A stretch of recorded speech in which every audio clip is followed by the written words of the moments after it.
Hi everybody, welcome to our recorded webinar on our 2018 Voice of the Learner survey.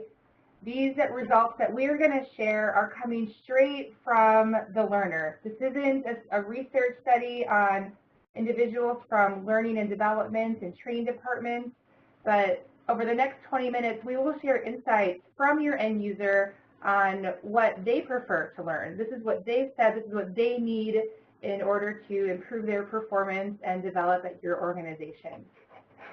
My name is Brittany Cole. I am the Director of Innovation at GP Strategies, and I get to work across our client framework to help ideate new solutions. And this survey is one of those ways that we can help inform evidence-based and impactful solutions. Hi, my name is Scott Weersing. I'm Director of Learning Analytics, and my goal is to help clients be more data-driven and make decisions using data. And so that's kind of one of the key reasons behind this whole survey is to actually make choices based on what our learners really want and need, and so making sure that we're aligning our solutions to their needs.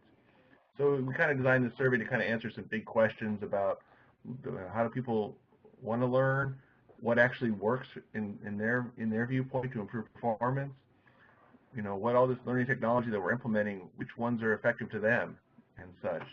We also wanted to know to make sure that we're aligning our training to their needs and the skills in the future. So we kind of asked a little bit about what skills they need in the future.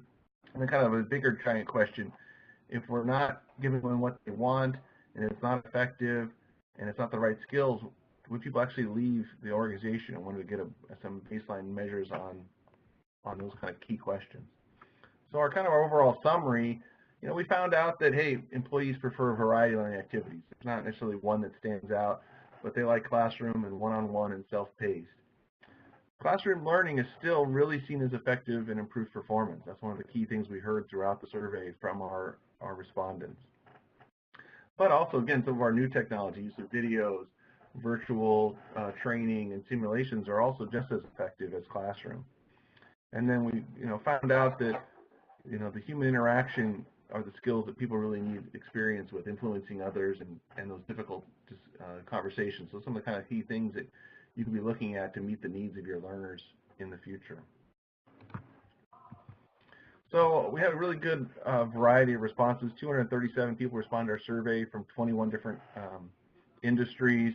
We asked about roles. Majority of the respondents chose analyst or associate role. 24% chose manager role. Had a little bit slant towards mostly North America with 82%, but 11% from Europe. So we have a good blend of roles and experience in this survey. So we really feel strong that it gives us a good insight into kind of learners across all roles and levels of experience. So when we think about one of the key questions that we asked is what is a learner's preference of how they want to learn? How do they want to engage in their development? And as you can see, there's a wide variety between learning in the classroom and learning on your own. But if you think about it, over 60% want to learn with others. So whether they're in a classroom with a facilitator and a group of individuals, whether they're one-on-one with a mentor or a peer or a buddy, or even learning virtually, there is still a synchronous activity that's happening where they're learning from each other, where there's structure, where there's an experience to gain insight in an environment that's not on their own. It doesn't say that it's not valuable to learn on your own or learn online, but we really glean an insight that learning is less about the technology. People like human interaction. And as we gained some insights on why that is, it was really from a classroom perspective, it was social. There's the opportunity to collaborate and learn from others, not just their best practices, but also things from different, more challenging experiences. And really when we think about individuals who like to learn in a one-on-one setting, it was about the application of getting feedback right from that mentor or from that coach, and it was personalized and individualized to them.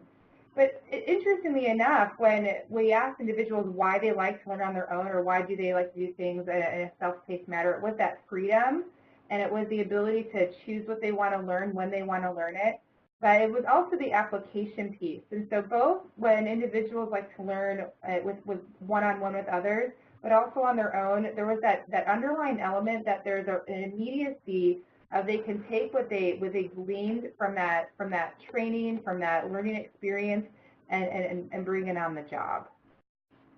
So as we take that question of preference, we also ask the question about the perception of performance. So not just what do you like to learn, but what they view as effective. And so as you can see from even what Scott said in the summary, classroom training is perceived as effective, overwhelmingly so over e-learning courses or MOOCs or massive open source online courses. And we're showing you here that these are the actual statements that we measured. And so it was that perception of that particular activity, how it improved their performance on the job. And when we think about MOOCs specifically, we'll just talk a little bit about them. And really, when we think about a MOOC, it's an area where, or a learning experience that a learner can go in either in a private setting with their organization or more in a public setting such as Open edX or Linda or others. And you can see that about 59% of respondents registered. A smaller percent had completed a MOOC, which we were expecting that particular result. We were actually surprised that that high of a number, 38% completed the MOOC. But what you can see from some of the elements that might be considered as part of a MOOC is there's activities that different MOOC platforms include, such as discussion threads, such as listening to a recorded webinar, or even watching videos. There's activities that we're including in those experiences that really aren't perceived as effective or preferred. So if we think back to only 31% of respondents felt that a MOOC was actually impactful for the job, it's really about how that's designed, and some of the activities we're including don't resonate. So we asked the respondents what learning technology is the most effective, and we noticed that, again, the things that are that human connection, that on the job, and the mentoring, the coaching, and instructor-led at the bottom of this graph are the most effective. Again, we're also seeing that a lot of the things in the middle are really effective at 80%. The kind of the surprises to us was some of the newer things of mobile devices and social collaboration and podcasts aren't nearly as effective as some of the the human interaction ones. You go to the next slide. So I think that really the key thing is making sure you're taking advantage and designing your technology to meet the learner's needs. Again, it's in the classroom training, the interaction, the mentoring, coaching for that feedback. And again, that on the job and hands-on gives a chance for them to apply it really quickly. So that's kind of some of the key things to kind of remember, when you're trying to match your technology to your learner's needs. So, and here's some of the key things. Yeah, you can be effective, but how are you actually going to improve performance as a result of your learning? And again, learners want their content and their training to be relevant and in context, so they can actually apply it on the job. You have to design your learning experiences so they have practice, so they can get practice and growing their confidence on what they're doing. So that will, again, impact their performance. Make sure, you're providing performance support. Make sure you're providing those tools and job aids and processes so that after the learning event that they can access those and use them on the job at the moment of need. And then also, the key thing is also involving their managers and their peers to get that coaching and feedback so that they know they're doing things right or learning ways to do things better. And those are all key things that can help improve performance of learners. So we asked our learners, and people responded to the survey, when do you take the time to learn? And so they were, able to select a couple different options from here, and only 14% selected to and from work. So not a whole lot of people taking the time to learn, when they're coming to work, they're not listening to podcasts. They're not, a very small percentage of those. Again, some people, are just learning when they get those reminders in their Outlook. You have a compliance training or something like that, or a webinar. 47%, that's kind of a surprising number that we have a lot of people that are self-motivated to take the time to learn those new skills and opportunities outside of work. So it's, again, they're taking their time away from their families or other times to keep learning. So it's, again, noticing that we have a large percentage of people that like to learn on their own and are motivated to learn. People are, again, 31% taking some time to learn during those breaks. That gives us a big signal that we need to make sure we're designing learning that could meet the needs of those people and make sure they're small, bite-sized things. And then, again, the largest response was 72% when they need it. So when they have a problem, when there's something new going on, so it's really making sure that you take your time to design learning solutions that meet the moment of need. And so and making sure that they can actually find the technology and find learning content pieces when they need it. So if your LMS or your portals or things are too hard to find things, they're not going to be able to get that learning when they need it. So we kind of, want to know a little bit about mobile learning and are people actually using it? We've heard a lot about mobile strategies, and is it working and is it effective for our learners out there? And 5% always, 30% frequently.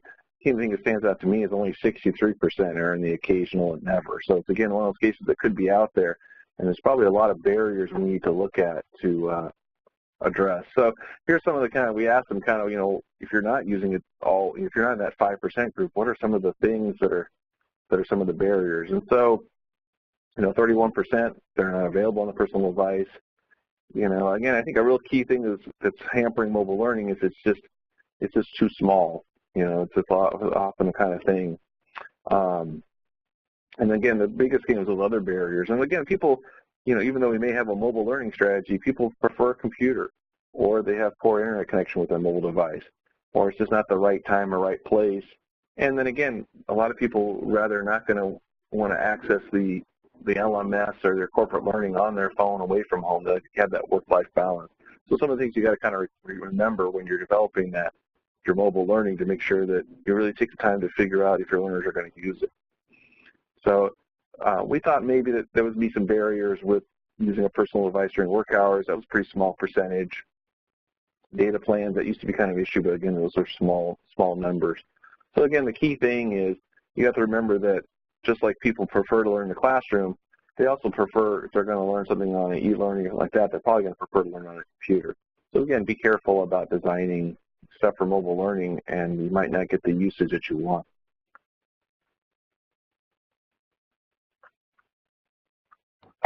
Great, thanks, Scott. Another area of our survey that we wanted to hone in on, since we were really analyzing what learners prefer, we also looked at what skills that they prefer to develop. What are areas, as we think about ourselves as learning professionals, what are learners wanting to learn about? And really, when we distilled all of the options that spanned from technical to soft skills to leadership, really these four stood out the most as influencing and negotiating, difficult conversations, managing change, and coaching. And if you think about the information that we gleaned about learner perception of what they perceived as that improved performance, as well as what they preferred, this goes back to that human interaction. That is what people feel they need to develop. And so as you think about, as you design your learning strategies, really think through how you're matching the modality with the skills and the performance outcomes that you're wanting to achieve. So if you think about any of these topics, if they become discussion threads and they're all completely self-paced, you might be losing out on an opportunity, because these pieces, the ability to do these things, to implement these skills, require a human element. And that goes into our biggest aha moment from an insight perspective was more than half of the respondents have indicated that they actually left an organization because they felt there weren't enough opportunities to develop their skills.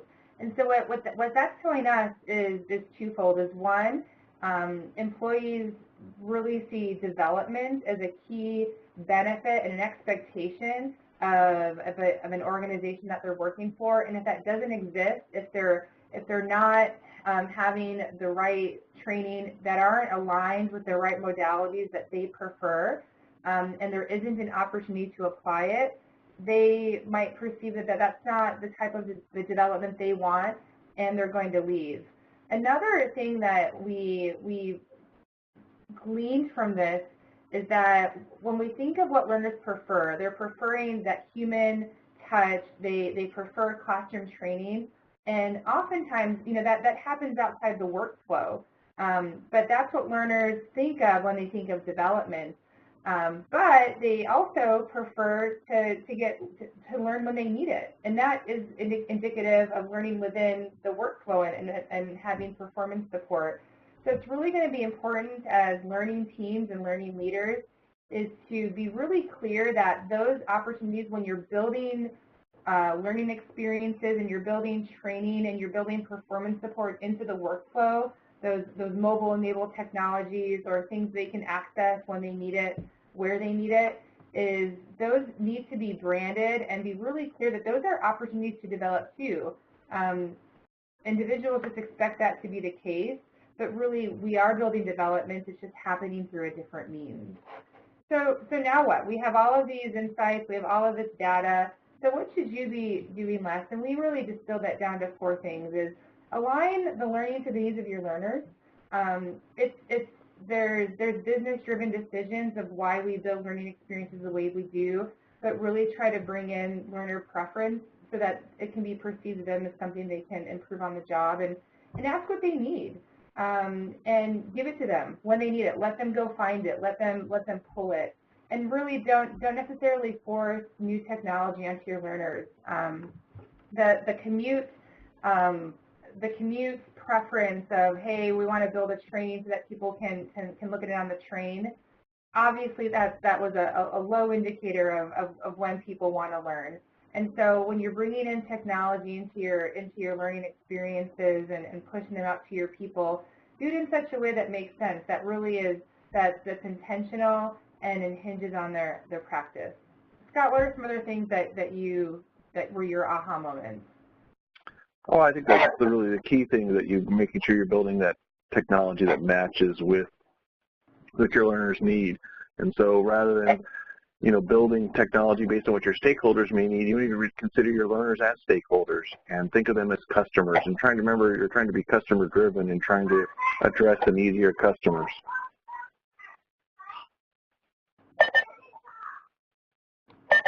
Great. Well, we are so grateful that you spent the last 20 or so minutes with us. You can see our contact information is here on the screen. Over the course of the next several weeks, we'll be sharing more of the research through my Twitter feed and through LinkedIn. And so